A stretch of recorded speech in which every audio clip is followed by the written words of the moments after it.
Venezuela, corre en mi alma y en mis venas, representando a mi bandera. De chamo lo aprendí en la escuela. Venezuela, corre en mi alma y en mis venas, representando a mi bandera. De chamo lo aprendí en la escuela. Bueno, listo. Ya estamos. Buenas tardes desde Argentina. Un saludo. Bueno, primera vez que estoy transmitiendo por mi Facebook. Ya veo que tres amigos tenemos. Andrómeda, gran amigo que está aquí en Argentina. Gran amiga, muy querida. Mi cuñado José Delgado, que nos está escuchando el día de hoy. Y bueno, William Carranza Calderón, que también es otro gran amigo de la casa. Muchas gracias. Muchos saludos allá. Bueno, el programa de hoy, los que me están escuchando se van a sorprender, pero es un poquito más serio de lo de costumbre, para lo que normalmente siempre estoy hablando desde acá, desde Argentina. Hoy quería darle un mensaje un mensaje de apoyo y de solidaridad con la gente de Nicaragua que siempre están con nosotros. Es parte del proyecto que venimos en los últimos días planteando desde aquí, desde este programa La Muralla.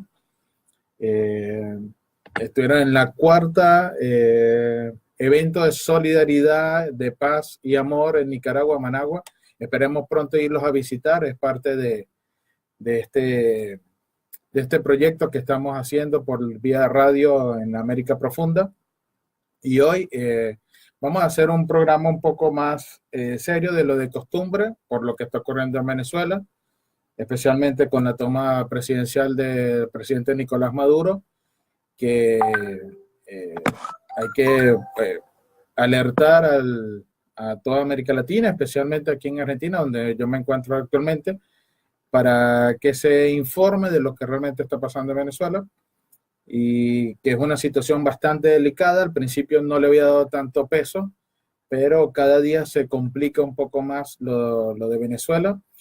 Y la idea de este programa es dar la mayor información posible para que tengan argumentos para el debate y para que cada día estén mejor informados de lo que ocurre en Venezuela y en América Latina en general.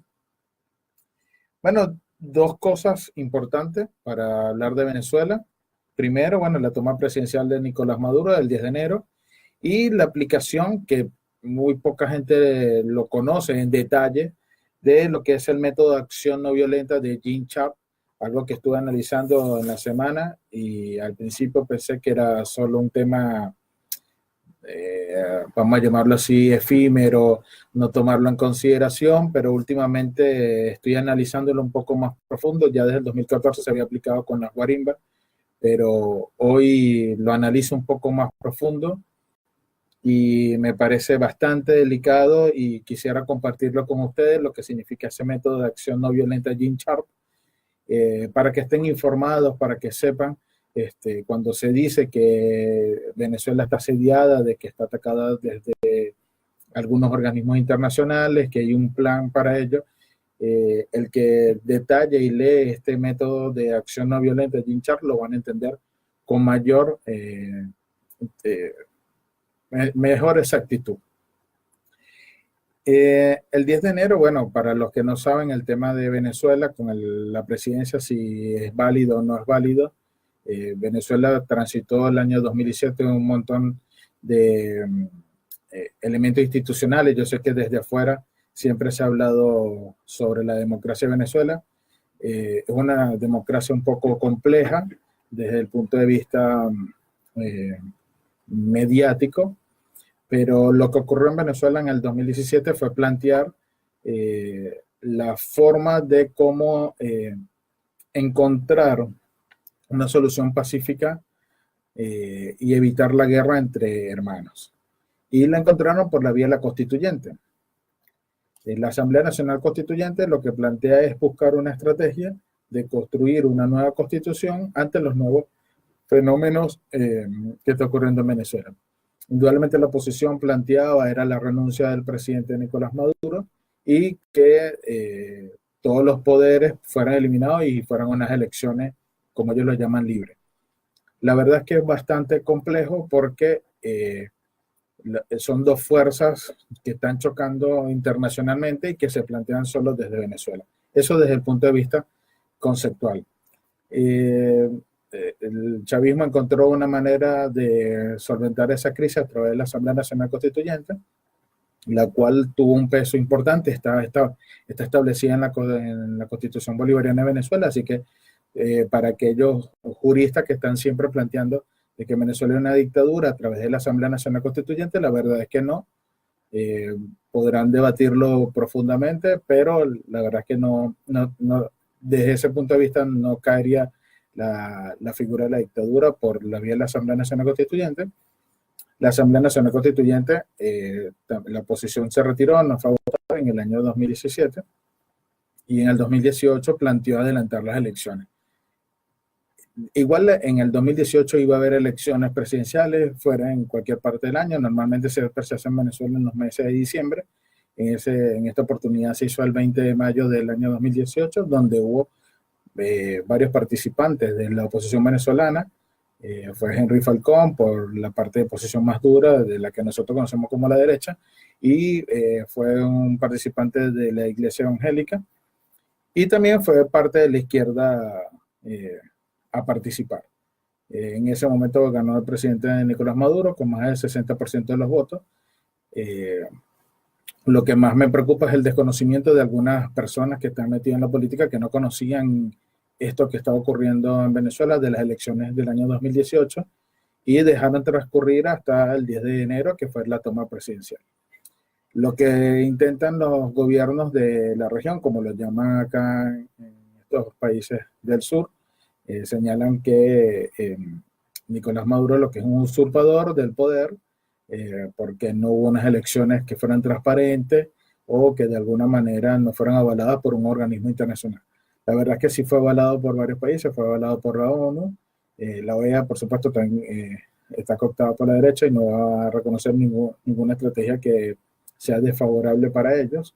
Los Estados Unidos no reconocen las elecciones en Venezuela, Rusia y China sí, así que es un conflicto que se ve desde el punto de vista internacional y político, y también como una estrategia que se marca en cómo resolver los conflictos internos en cada país.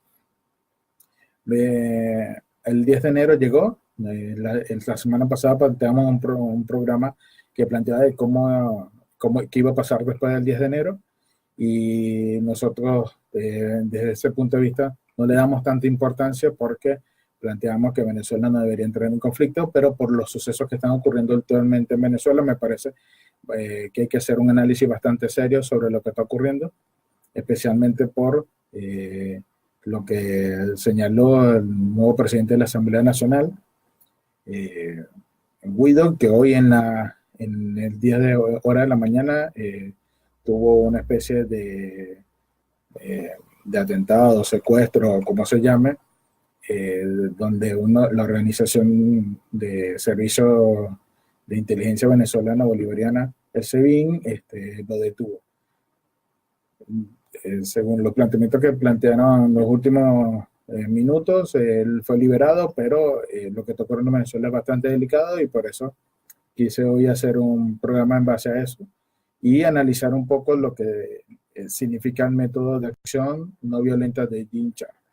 Vamos a hacer una primera pequeña pausa del programa. Mi amigo José, que está hoy como director de la radio, nos va a poner la primera música, que es una instrumental del Alma Llanera, que quise colocarlo para recordar a aquellos que se sienten venezolanos y llaneros, se sientan a gusto con la música que ponemos en nuestro programa La Muralla de América Profunda. La música, por favor.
Edna. Ahí recibiendo algunas llamadas de nuestros seguidores por la radio. Y bueno, estamos aquí por Creaciones Edna, que nos da unos deliciosos alfajores en la semana. Y bombones y chocolates. Bombones y chocolates. Muchas gracias a Creaciones Edna, que nos sigue aquí en nuestra radio, nos alimenta cada día. Bueno, el programa de hoy, como lo tenía previsto, es hablar sobre el método de acción no violenta de Gene Sharp, muy poco conocido en detalle, ¿no? De lo que plantea esto. Una de las cosas que plantea este método no violento es utilizar la protesta y la persuasión. Cuando se planteaba el tema de las guarimbas, que era más o menos lo que se comunicó en ese momento, que era hacer una protesta y luego esconderse, era un modelo que ya se había hecho en otros países, especialmente en Polonia, que era más o menos lo que planteaba era cómo derrocar un gobierno por la vía pacífica, cuando no tienes un grupo de militares que te puedan apoyar o fuerzas de choque violentas. Entonces utilizaban la sociedad civil para encarar a cualquier gobierno que fuera un régimen dictatorial, que es lo que intenta plantear la derecha venezolana contra el gobierno venezolano. Este método se trata de actos simbólicos de oposición pacífica, que son intentos de convencimiento que van más allá de la simple expresión verbal, pero sin llegar a ser actos de intervención. Eso es lo que plantea al principio.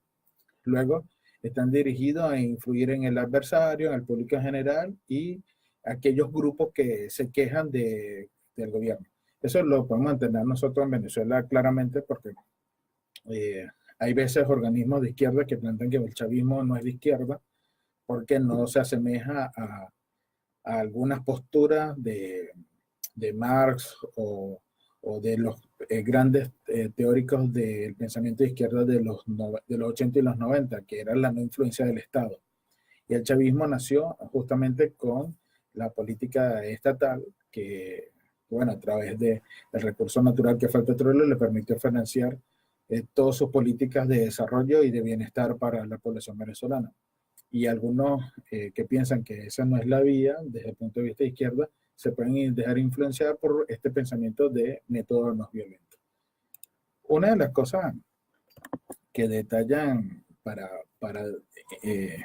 tratar de influenciar en el adversario es a través de lo que son las declaraciones, las cartas, los discursos públicos, hacer acusaciones a funcionarios públicos.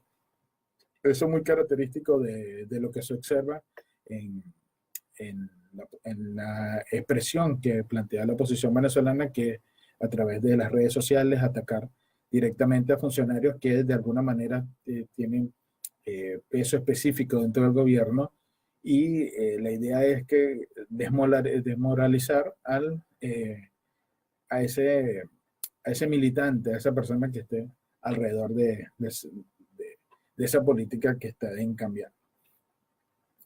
Una de las cosas que más se utiliza para influenciar es la caricatura. Es una de las cosas que más llama la atención porque utilizan la figura del dibujo, de la ridiculización, los chistes.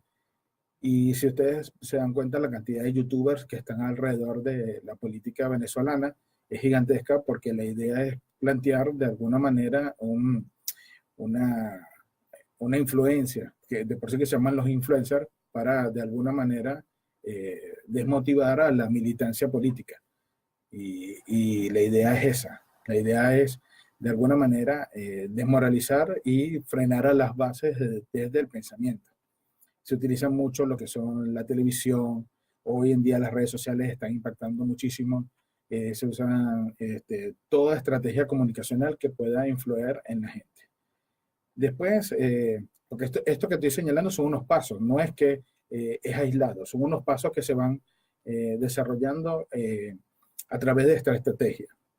Hay una figura que se llama las gestiones colectivas, que es que empiezan a hacer simulacros de algún incendio, pruebas de accidentes de tránsito, O sea, es toda una estrategia que se ponen en lugares públicos para llamar la atención con los carteles.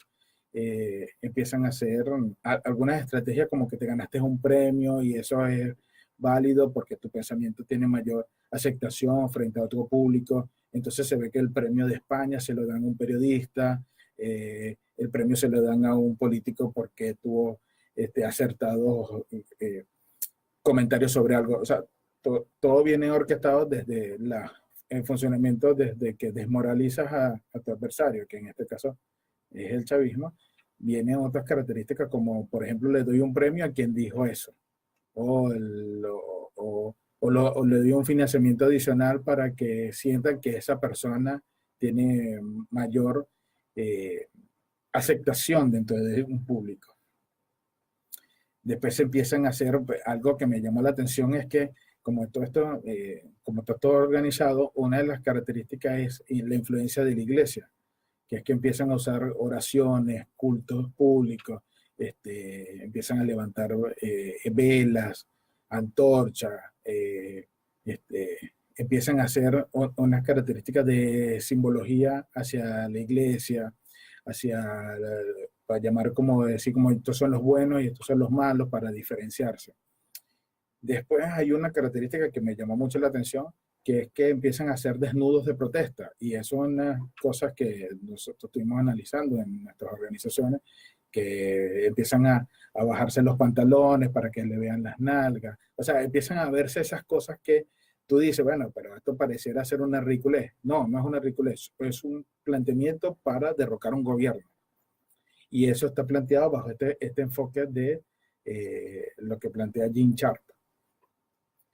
Empiezan a hacer, por ejemplo, figuras como pinturas de protestas en las calles, exposiciones de héroes. Eso fue un detonante para poder analizarlo. Por ejemplo, esas fotos donde salía alguien vestido del Capitán América o de Superman o del Hombre Araña, que era porque era estratégico para el tipo de protesta que se estaba desarrollando, y lo importante era que se pudiera difundir, y es parte de la estrategia. Empiezan la figura del pito, cuando empiezan a pitar, todo eso estaba pensado. Empiezan a hacer scratches que puedan ser tomados de un celular. Todas esas cosas son estrategias para hacer lo que es derrocar un gobierno. Y eso está planteado bajo esa figura. Después se empiezan el repudio verbal, directamente ir a molestar a un funcionario a su casa, directamente, mira, empiezan a cacerolearle, empiezan a hacer ataques directos hacia la persona cuando lo ven en la calle. Eso, por lo menos en el país donde ahora me encuentro, está prácticamente prohibido hacer un scratch a una figura pública, principalmente porque la idea de esto es desmoralizar a su militancia, pero también desmoralizar a quien tiene el poder. Porque si necesita tomar alguna decisión a un diputado, a un senador, que en el caso de que estoy ahorita en Argentina, la idea es plantear la figura de que no tome decisiones importantes ante un momento clave para el país. En este país, en Argentina lo sabemos, en su momento lo que se llama la 125, que el vicepresidente de este país, Cobos, ante esta estrategia de demonización del kirchnerismo, llegó un momento que tomó la decisión de no ir al conflicto y decidió votar en la contra. Y más o menos la estrategia de Sharp va en ese sentido, de que cuando quieras tomar una decisión importante para el país, no puedes hacerlo por cuestiones ideológicas. Y la presión que te hace, en este caso el pueblo, haga que votes a favor de una opción que no es la partidista, sino la que supuestamente te impulsan desde los medios. Después empiezan a hacer, por ejemplo, características como que empiezan a hacer vigilias, oraciones, empiezan a hacer algo que me llama la atención, que empiezan a hacer colas. O sea, es parte de la estrategia que si se genera una escasez, pero si no hay la escasez, lo importante es hacer una cola importante para que la gente pueda alterarse o preguntar, bueno, ¿qué es lo que está ocurriendo? Es parte de la estrategia y de ahí empezar a agitar a las personas que están allí para que de alguna u otra manera se haga como una especie de estallido social, que es lo que al final buscan con un saqueo. Esas son cosas que están pensadas y que están pensadas bajo este pensamiento de hinchar, que son estratégicas. Y lo estoy leyendo ahorita y van 34 pasos y son más de 100 que tiene el manual. Así que para continuar con esto, vamos a hacer un análisis que puse en un audio que me pasaron, es el número 2, que quiero compartirlo con ustedes para que sepan por qué yo hago este tipo de programa. Muchas gracias.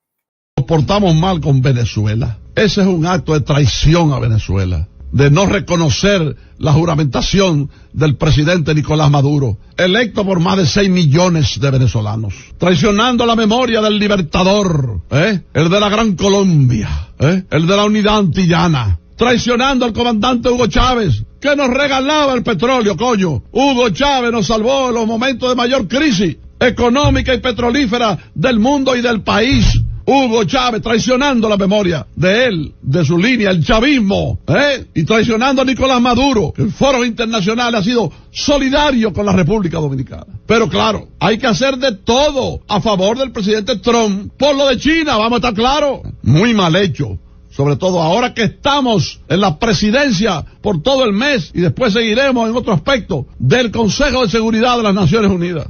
Eso no se hace, señores. Muy mal hecho. Nos portamos mal con Venezuela. Ese es un acto de traición a Venezuela. Nos portamos mal con Venezuela. Nos portamos mal con Venezuela. A veces, ya que tengo varios amigos que me están siguiendo por las redes sociales, a quien yo quiero mucho y aprecio, pero a veces nos portamos mal no con Venezuela, sino con la historia de Venezuela. Y eso es lo que a veces me motiva a hacer este tipo de programas, porque yo conocí la Venezuela antes de Chávez y conocí la de Venezuela después de Chávez, y después del fallecimiento no pude estar en Venezuela, ya yo estaba fuera de ella, pero sé la realidad de lo que pasa en Venezuela actualmente. Y a veces me da cierto dolor porque quiero regresar a mi país y sé por lo que está sufriendo, pero a veces nos portamos mal con Venezuela.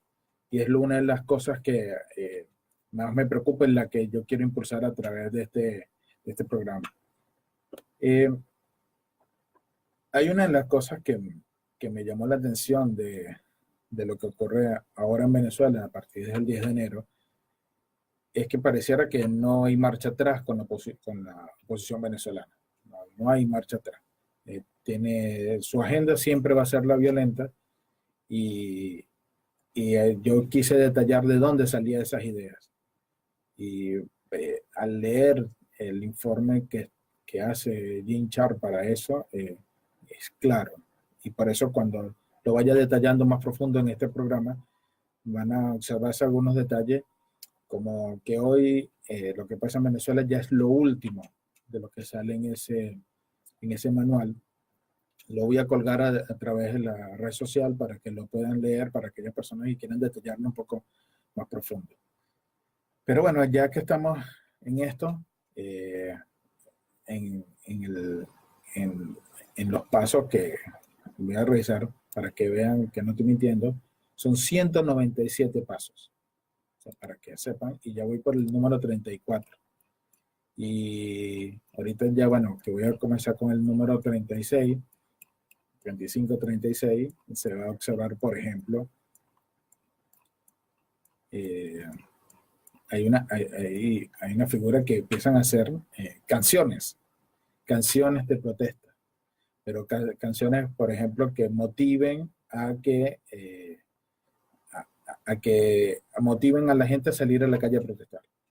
Y bueno, nosotros la tuvimos con los actores de televisión, con las representaciones públicas que hacían algunos cantantes, como en este caso Nacho, que sale en televisión señalando que hay que derrocar al gobierno, pero es parte de la estrategia. Empiezan a hacer, por ejemplo, que bueno, que esa sí no lo puedo ver, la caravana automovilística, pero empiezan a hacer desfiles, empiezan a hacer procesiones religiosas, homenaje a los muertos. Eso es característica de la oposición venezolana, de poner ese simbolito cuando hay un muerto, lo ponen en, en, en los canales de televisión, se muestra en un cintillo de luto, empiezan a hacer funerales simbólicos, empiezan a hacer homenaje en cementerios, todo ese tipo de cosas. Así, y es una característica muy común porque se observa con lo que pasó en Venezuela entre los años 2014 y 2018, el año pasado, pero lo viví en Nicaragua que pasó en 3 meses. Como pasó tan evidente, me llamó la atención que sea tan similar, pero tan similar porque está escrito. Después empiezan otros tipos de métodos que se llaman métodos de no cooperación social, que se llama ostracismo, que se empieza a hacer un boicot social. Empiezan a empezar a hacer grupos que se llaman resistencia.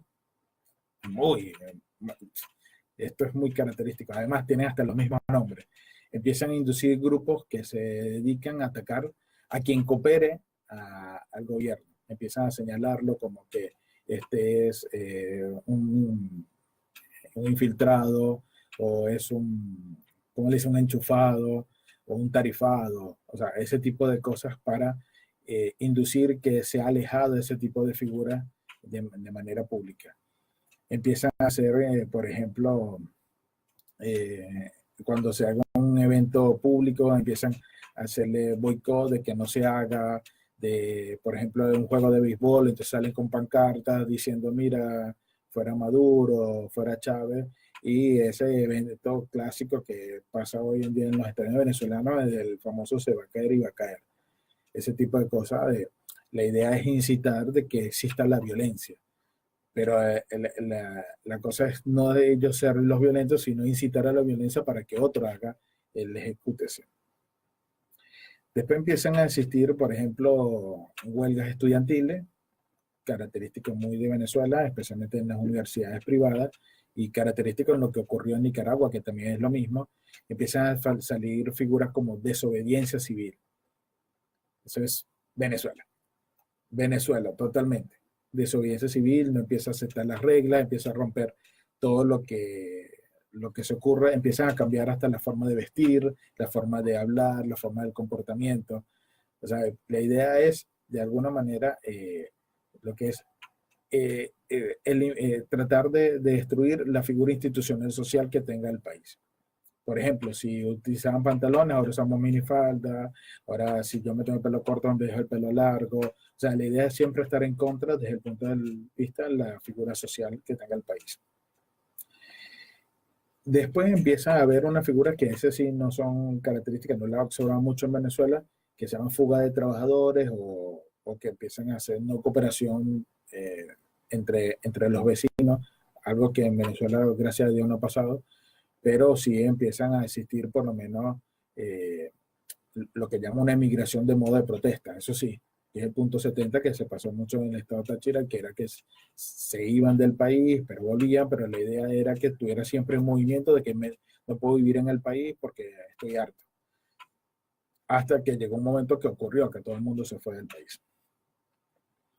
Después, una característica de esta figura de Gene Sharp, que es el método de no cooperación económica, que se llama los boicots económicos, que es que empiezan a haber políticas, por ejemplo, de austeridad. O sea, no empiezo a consumir algunos productos o solo consumo algunos productos, los productos que son afines al proyecto político que quiero impulsar. Por ejemplo, el culto a la harina pan. Es una de las cosas que a mí me sorprende de la oposición venezolana, que pareciera que cuando ven una harina pan se vuelven locos, quieren comprarla, la compran a cualquier precio, quieren una arepa. O sea, empiezan a asumir de que ese es el fin de un venezolano, tener una harina, una arepa. Y la idea de eso es crear un boicot hacia algunos productos que puedan cambiar la forma de consumo del país. Por ejemplo, eso me llamó mucho la atención porque es característico, o sea, tratar de definir a la cultura venezolana como un modelo, como decir, bueno, Venezuela come este tipo de comida y solo come ese tipo de comida. Y eso me llamó la atención porque es también parte de este famoso plan que se plantea.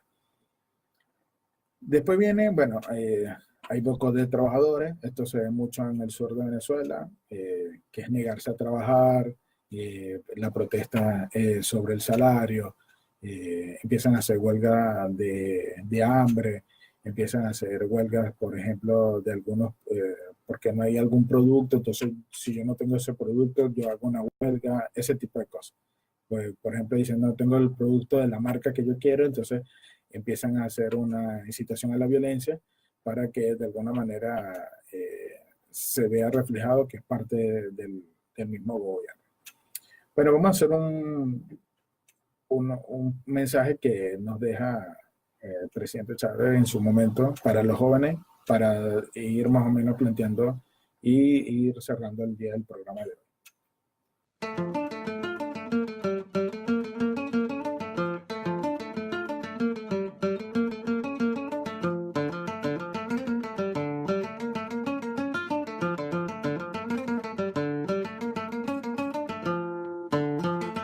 Uno se pone a mirar atrás la historia y consigue lo siguiente.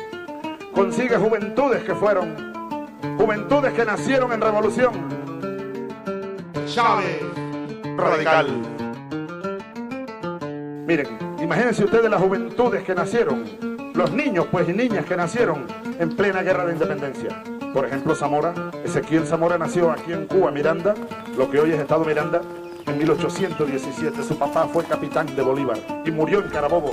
Cuando Bolívar murió con esta espada, llorando junto a él, solitario, Ezequiel tenía 13 años de edad.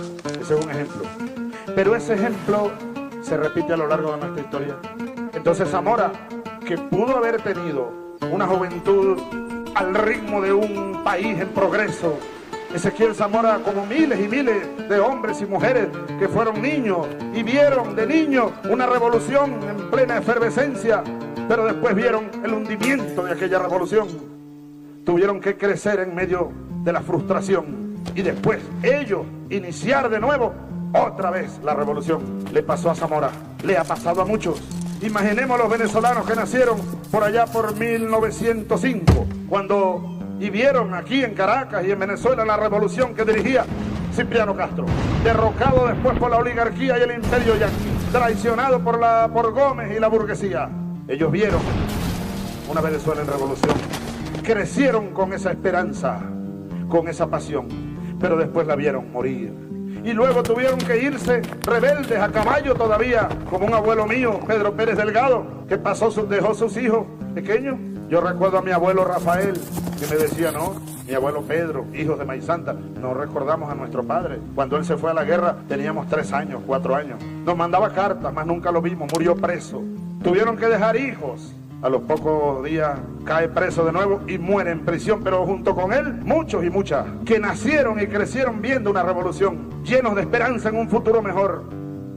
Pero luego, adolescentes todavía, jóvenes ya, vieron cómo se hundía la revolución y ellos entonces, en vez de tener una vida placentera, en familia, en progreso y en paz, tuvieron que tomar de nuevo la espada, las armas e irse a los campos de batalla.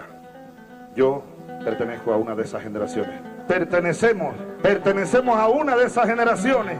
Cuando nosotros nacimos, bueno, entre otras cosas, crecíamos oyendo ya, yo de niño oía hablar de un tal Fidel, de un tal Che. Yo adolescente en la Barina de 1965, 66, 67, oía, y un poco antes, oía en mi Sabaneta natal, que hablaban los viejos de que cayó la dictadura, de que llegó la democracia, de que ahora sí viene un tiempo mejor, que ahora se desarrollarán los campos, habrá vida para todos, habrá justicia, decían y prometían. Yo crecí en ese ambiente, pero después vi cómo se hundió la esperanza. Y tuve también que dejar unos muchachos pequeños y una mujer a la que quise mucho y un hogar humilde, pero donde fui muy feliz. Una madrugada, fue el 4 de febrero de 1992. E irnos a la batalla y llorar llorar compañeros muertos, llorar una prisión, llorar los hijos, llorar la mujer, llorar el amor, dejar un poco la vida quedó a la mitad, la vida quedó por la mitad. Ahora, ¿saben qué? Ustedes no pueden ser una generación más como la que nosotros hemos vivido. Ustedes nacieron en revolución y ustedes coronarán la revolución. Ustedes no verán la frustración que nosotros vivimos. De ustedes es la victoria. De ustedes es la patria perpetua, muchachos. Así será. Les prometo que así será. Y haremos todo lo que haya que hacer y ustedes con nosotros para que ustedes no vean hundirse la revolución, sino que le dejen esta espada libre como antorcha a sus hijos, a sus nietos cuando los tengan en la Venezuela de este siglo XXI largo, la Venezuela socialista. Hacia allá vamos, el compromiso está echado, la suerte está echada.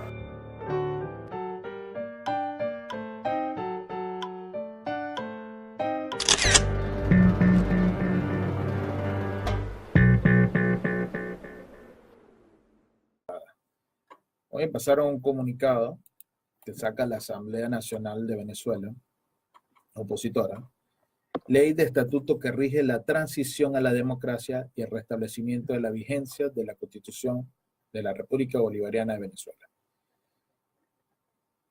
Lo estuve leyendo y analizando y lo que plantea es, primero, el desconocimiento del Estado de Derecho, reconoce que debemos pasar a ser una colonia porque debemos asumir todos los tratados internacionales que, a pesar de que puede estar en contra de la Constitución bolivariana, lo importante es que se acepte en Venezuela que es un país forajido. Y eso, de mi parte, jamás lo aceptaré. Aceptar, por ejemplo, que puedan ingresar a través de la Comisión Interamericana de Derechos Humanos, de la Fiscalía de la Corte Penal Internacional, y el usar una figura que se llamó Panel de Expertos Independientes de la Organización de Estados Americanos de la OEA, eso es literalmente volvernos a una colonia, y cosa que dijo Chávez actualmente, nosotros, y de eso me hago yo cargo de lo que les señalo, nosotros somos los que vamos a hacer la revolución socialista en Venezuela. Mucho de esa documentación, hasta una de las cosas que me llamó la atención cuando lo estuve leyendo, era a través de la Asamblea Nacional iban a asumir todos los que eran los costos de la deuda externa que tiene Venezuela. O sea, ellos eran los que iban a cobrar la deuda externa, como por ejemplo Paraguay, que ahora se niega a reconocer al gobierno venezolano que nos debe dinero, ahora lo debería cobrar la Asamblea Nacional, que hoy está en Venezuela. Y la Asamblea Nacional seguramente va a decir que ya no las pagó o se las cobrará por otra vía, y eso va a permitir que Venezuela no cobre ningún dinero que prestó en su momento. Por eso es que la oposición venezolana es apátrida. Es apátrida. Por más que digan que no, que se vistan de amarillo, azul y rojo, pero su pensamiento es apátrida.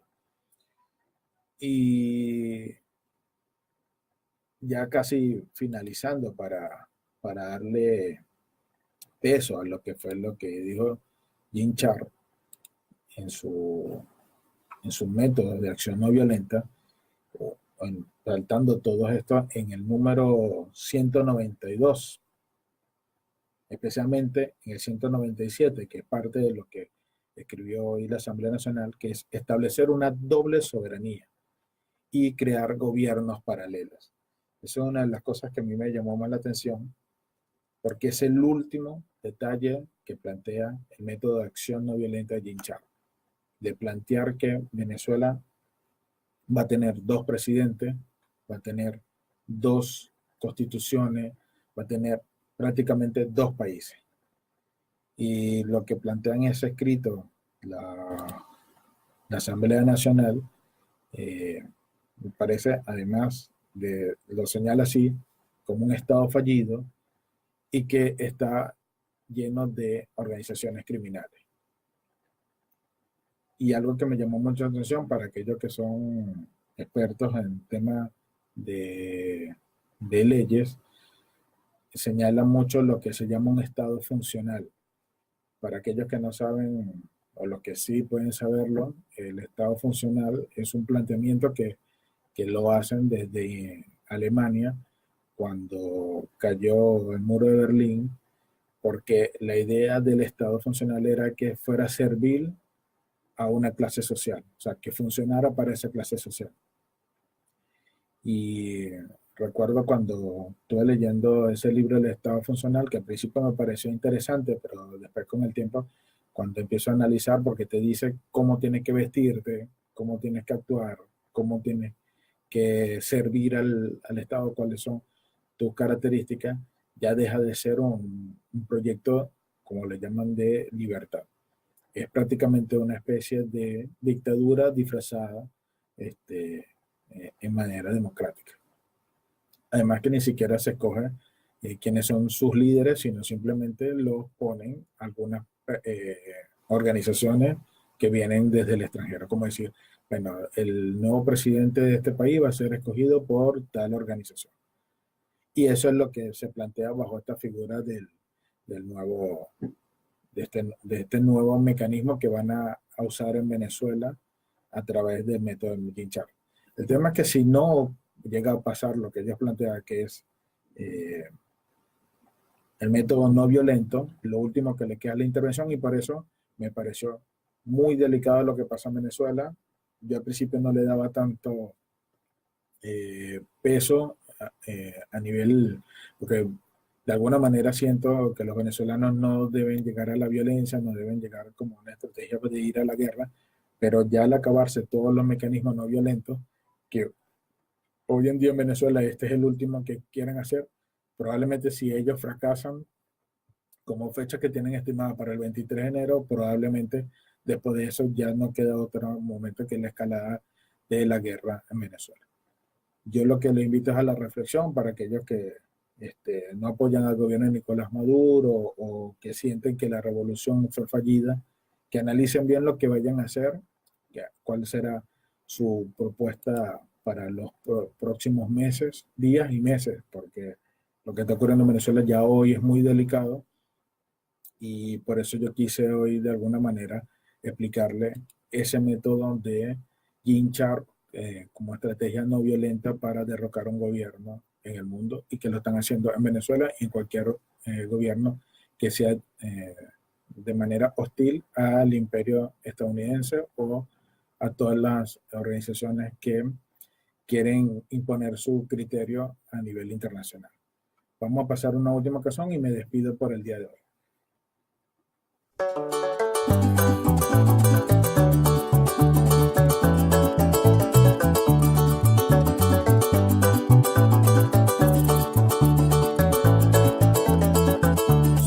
Empobrecidos, los obreros, los del barrio, los que hacen los edificios, pero viven en los ranchos, somos los esclavizados, primos, parientes, compadres, los tiernos, los renegados, los míos, cara culpables. Nosotros somos los pobres, todos nosotros con Chávez. Nos hablamos y escuchamos de la miseria de la gente, nosotros somos la clase asaltada desde siempre, entre dolores y sueños, sin que nos doblegue el hambre, somos los pates en el suelo, los que no los para nadie. Nosotros somos los pobres, todos nosotros con Chávez. Somos pa' los poderosos, chusma, turba, lumpen, monos, malandros, zarrapastrosos, borrachos, vagos y flojos, los sarnosos, las cachifas, los macacos, el perraje. Nosotros somos chavistas, nosotros somos la calle. Nosotros somos los pobres, todos nosotros con Chávez. Somos del 89, el 27 de febrero, del 92, el 4 de abril, el 13 guerrero. Somos para el capitalismo, las lacras, los marginales, somos los que decidimos el gobierno que nos cuadre.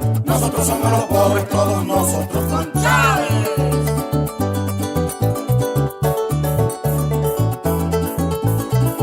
Ni esperanza ni utopía, pues somos el horizonte, ni de la necesidad el pensamiento reporte, que los sabios no nos nombren y hablemos los ignorares, a los que nos corresponde encontrar juntos la clave. Nosotros somos los pobres, todos nosotros con Chávez. Nosotros somos la esquina, la parranda, el dominó, el sancocho, la sardina, esa callapa soy yo. Uno solo los plurales, nacimiento y despedida, los que ponemos la vida para que la historia cambie. Nosotros somos los pobres, todos nosotros con Chávez. Ni tornillo, ni la tuerca, ni cabilla, ni concreto. Somos los del pensamiento, somos la gente que piensa. Ni derecha, ni de izquierda, ni cóncavo, ni convexo, ni corporación, ni gremio, ni anarquista, ni formales. Nosotros somos los pobres, todos nosotros con Chávez. Los que han trabajado somos para que los ricos coman. Los que te dejamos solo, este mundo se desploma. Nosotros somos la sangre, somos la respiración, somos los indispensables para que haya revolución.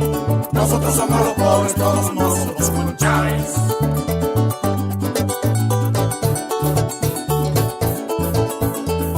A Conuco no le gana una escuela ni el recreo, ni a la callapa tampoco monta carga ni volteo. Somos el cuatro afinado, el chinchorro y el casabe, el café recién colado y la arepa en el budare. Nosotros somos los pobres, todos nosotros con Chávez. Ni trabajar como esclavos, ni soñar como los amos. Es necesario pensarnos para saber para dónde vamos, para que desde la conciencia y no al borde del desastre busquemos la otra conversa sin poses de intelectuales. Nosotros somos los pobres, todos nosotros con Chávez. También somos el soldado, carne cañón en la guerra, los campesinos sin campo que han trabajado la tierra, los que juntos son los mares, el aguacero y los ríos, los que somos el gentío restiao con el comandante. Nosotros somos los pobres, todos nosotros con Chávez. Somos el pueblo en guerrilla que con Bobe se alzó y que después con Bolívar la rabia le encarriló, que con Ezequiel Zamora luego retome el combate con Arevalo Cedeño y Pedro Pérez Delgado. Maíz Santa somos bastantes con tu bisnieto soñando y por fin vamos logrando la patria que tú soñaste. Nosotros somos los pobres, todos nosotros con Chávez. Patria o patria venceremos, ya está escrita la victoria en el corazón del pueblo que es el motor de la historia, porque aquí en este proceso nosotros somos la leña, también somos la candela, el agua y el condimento, pero no estaría completo si faltara el comandante, porque el alma y el cuerpo y aliño más importante. Nosotros somos los pobres, todos nosotros con Chávez. Nosotros somos los pobres, todos nosotros con Chávez. Nosotros somos los pobres, nosotros con Chávez. Chávez, así tal cual es. Bueno, gracias a quienes nos escucharon el día de hoy. Primero, bueno, saludar a Gaby que está conectada. Gaby, te extrañamos ya. Tiene una sola semana fuera y ya te extrañamos aquí en la radio. A Chelo, a Marilú, a Lucía, a Walter, a Ale, a Alicia, a Marcelo. Hoy tenemos bastante gente que nos sigue por las redes sociales. A mis amigos que están viéndome por la red de Facebook de mi página. Bueno, está mi hermana conectada de Estados Unidos, a quien quiero mandarle un beso. A los niños que están allá, a Leco, a Lilia, que milita conmigo en Chavismo Sur, a Miguel Ángel Pérez, un gran amigo que yo aprecio mucho allá en Venezuela, que trabajó conmigo en el Ministerio de Ciencia y Tecnología, a Guillermo, lo tengo olvidado, a Guillermo, siempre muy querido, que trabajó conmigo aquí en Argentina, a Yuleimar, que estudió conmigo en la universidad, a quien aprecio muchísimo. Gracias por escucharme. Sé que estás en Brasil, que estás trabajando un montón. A Rafael, un gran amigo mío, vecino, muy querido. Salúdame a todos allá en Los Amanes. A Andrés Ruiz, un gran amigo quien hace conmigo en la maestría de Ciencia y Tecnología. Y a José Caré, que hace poco, pude verlo hace poco y estuve hablando con él. Bueno, muchas gracias por seguirme por las redes sociales, por aquí por Facebook, por el programa La Muralla, por América Profunda. Este año va a ser, vamos a seguir conversando y haciendo análisis político a través de estas pantallas que nos ofrece el señor José, junto con nuestro amigo, con nuestro amigo Pablo Nápoles, que nos abrió las puertas de esta radio y podemos difundir nuestra voz desde aquí, desde Buenos Aires, Argentina. Un venezolano que dará todo lo posible para que nuestro país salga adelante y buscar la manera de que la solución sea lo más pacífico posible.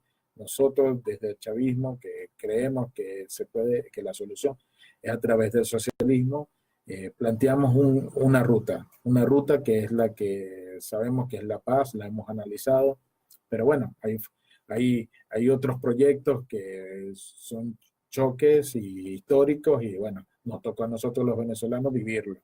En el mundo ya había ocurrido, ahora nos toca a nosotros.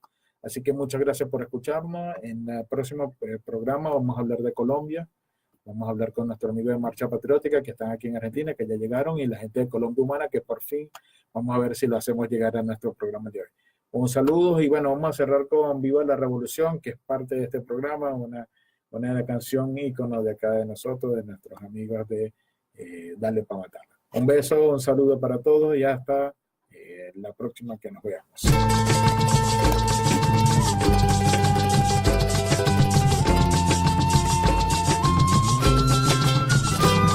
Que viva la revolución, que viva, que siga, que viva la revolución, que siga, revolución. Viva la revolución, que viva, que siga, que viva la revolución, que siga, revolución. Vamos vecinos, vecinas, comunidad, barrio, parroquia, fuerza popular que otra batalla nos toca. La conciencia del pueblo, quieren dormir con billetes. Ese discurso es mentira, mantente firme mi gente. La minoría burguesa continúa al acecho, respiran por la herida que revolución le ha hecho. Solo en revolución, el poder lo tiene el pueblo, solo en revolución tiene valor lo nuestro. Refundemos la patria que soñó Bolívar, juntos gritando y luchando de libertad por la idea. Así que viva juntos, en un solo proyecto, juntos en una sola misión. Viva la revolución.